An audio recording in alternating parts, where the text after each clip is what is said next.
Birthday candles teach you a lie, that all you have to do is blow on a flame and it'll go out. Well, here's the thing. Your breath contains oxygen, which is something that helps fires to burn. So if you have a small flame, like say a candle, it's going to go out because the power of your breath, the speed and the power of it is going to exceed the ability of the wick and the wax to keep up, and it'll go out.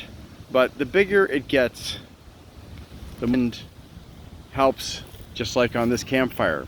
When the wind blows, my flames get bigger. When the wind stops blowing, my flames get smaller. Now you may not see that right now, but if you watch, you'll notice that as the wind dies down, so too do the flames die down. So just keep in mind, if you're trying to encourage a fire to get bigger, you need to blow on it to add extra oxygen or air to it. And if you want the fire to die down, just leave it alone. Don't add any branches to it. Certainly don't blow on it, and try to block wind from blowing on it too. And one final tip, if you're out having a campfire and you want to be able to use your campfire for the next meal, what you want to do is anything that's not burning, set it away from the flames, several feet away, so a spark isn't going to jump and land on it, and set it ablaze.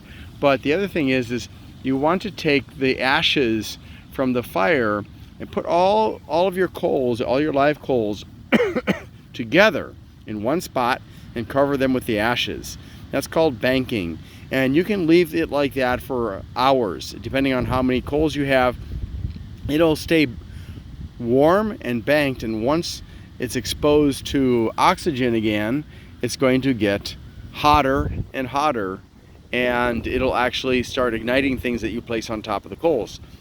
My son and I had lunch a few hours ago, and I banked the coals, put some ash on them, and even though there was some wind that blew some of the ash off, most of it stayed covered.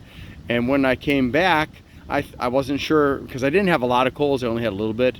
I wasn't sure if I'd be able to relight the fire using those coals, but once I uncovered them, within a few minutes with the wind blowing on them, saving me the trouble of breathing on them, the coals started to burn brighter.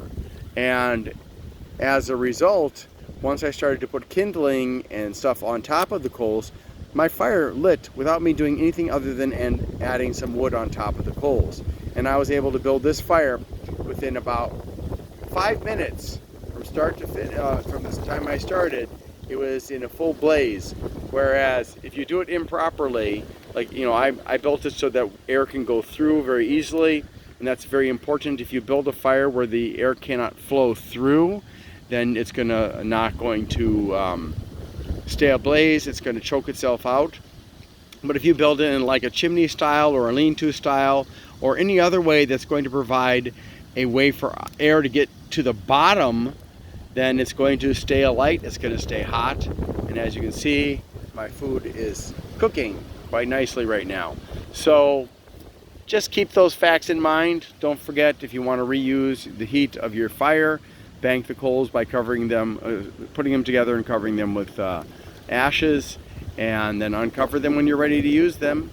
And with some coaxing, with some wind, or with your breathing on them, or fanning them with a fan, you should be able to get your fire restarted. And remember, a small fire on a candle's wick can be put out with your breath. A large fire will just get bigger if you blow on it. Thanks for watching. I hope you have a great day.